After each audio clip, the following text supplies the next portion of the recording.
আসসালামু আলাইকুম। লফটেড শটে আপনাদের সকলকে স্বাগতম। সঙ্গে আছি আমি রাকিবুল হাসিব রাফিন।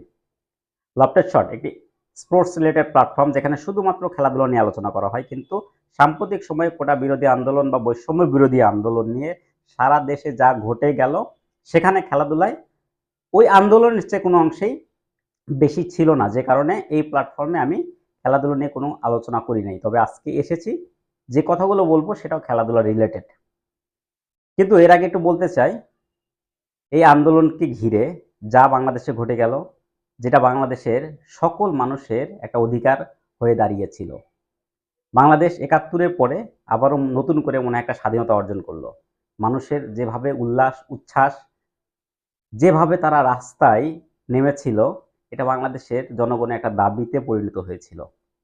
অবশ্যই এই আন্দোলনে যারা শহীদ হয়েছেন বা এই আন্দোলনে যারা প্রাণ হারিয়েছেন, যারা হতাহত অবস্থায় রয়েছেন, তাদের সকলের প্রতি সমবেদনা জ্ঞাপন করছি এবং যারা এই আন্দোলনকে আরও বেগবান করেছেন, এই বাংলাদেশকে নতুন বাংলাদেশ হিসেবে রূপ দিতে চাচ্ছেন, তাদের প্রতি অভিনন্দন।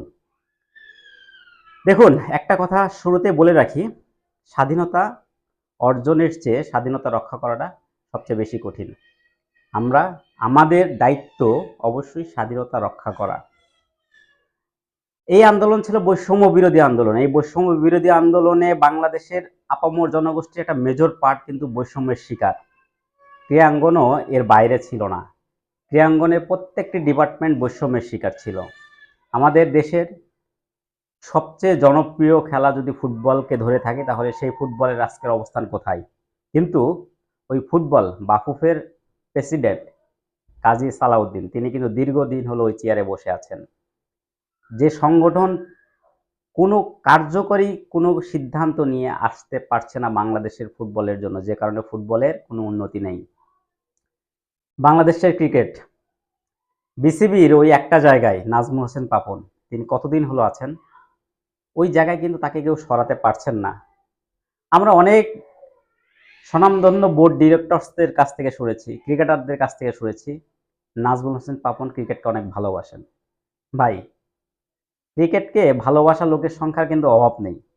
এই আমি মাঝে মাঝে আপনাদের সামনে কথা বলি, এই ক্রিকেট ফলো করি, ক্রিকেটের খেলা দেখি, বাংলাদেশের খেলাগুলো দেখি মিনিমাম ২৫-২৬ বছর হলো।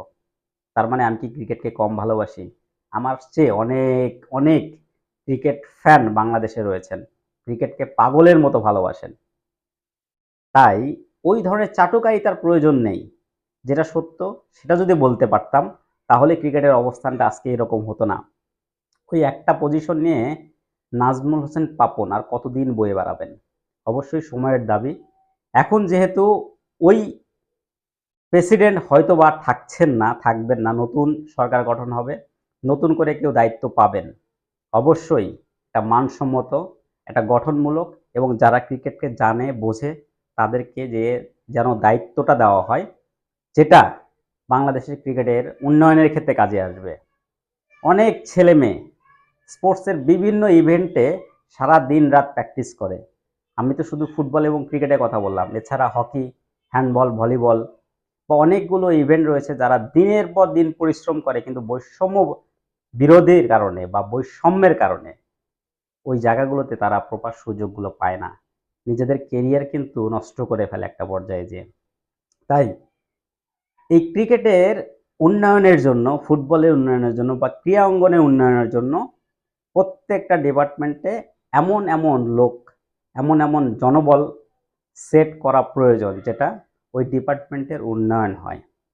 আমরা জানি এই ইয়াং জেনারেশন অনেক বিচক্ষণ। এই বিচক্ষণতার পরিচয় দিয়ে অবশ্যই ভালো কোনো সিদ্ধান্ত আমাদের জাতির কাছে দাঁড় করিয়ে দিবে। তবে একটা কথা না বললেই নয়, আপনি যদি দেশকে না ভালোবাসতে জানেন, দেশকে যদি ভালো না বাসতে পারেন, কখনোই কোনোভাবেই কোনো সংগঠক আমার দেশকে ভালো রাখতে পারবে না। তাই আগে অন্ততপক্ষে নিজেরা দেশকে ভালোবাসতে শিখি, তাহলে হয়তোবা একটা সুন্দর বাংলাদেশ, এর মাধ্যমে হয়তোবা ২০২৪ সাল থেকে আমরা একটা সুন্দর বাংলাদেশ সবার কাছে যেভাবে আশা করছি সেভাবে হয়তোবা পাবো। যাই হোক, আজকের মতো বিদায় নিচ্ছি।